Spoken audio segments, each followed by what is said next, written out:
বাবারে বাবারে বাবারে কি ভারী বইগুলো। এই নাও ঠাকুর, আমার বইগুলো সব তুমি নিয়ে নাও, আর তোমার সব বিদ্যা বুদ্ধি আমার দিয়ে দাও, যাতে আমার পরীক্ষার আগে পড়তেই না হয়।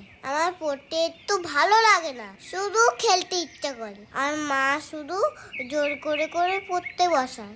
না পড়ে কে পরীক্ষায় পাশ করতে পারে শুনি? কে বললো কথাটা? গলাটা যেন চেনা চেনা লাগছে, মনে হচ্ছে ঠাকুরই কথা বলছে। সামনে পরীক্ষা, কিন্তু পুজোর সুতো কাটার সাথে সাথে যেন বইগুলো ঘরে আনা চাই, না হলে পিঠে মার পড়বে। তুমিও এরকম বলছো?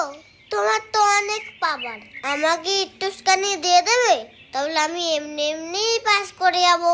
তাহলে আমার মার হাতে কিলচর খেতে হবে না। শুধু কিলচর না, আরো অনেক কিছু অপেক্ষা করছে তোর জন্য। না পড়ার জন্য এইসব ফোন দিয়ে এটেছো তুমি? পুজো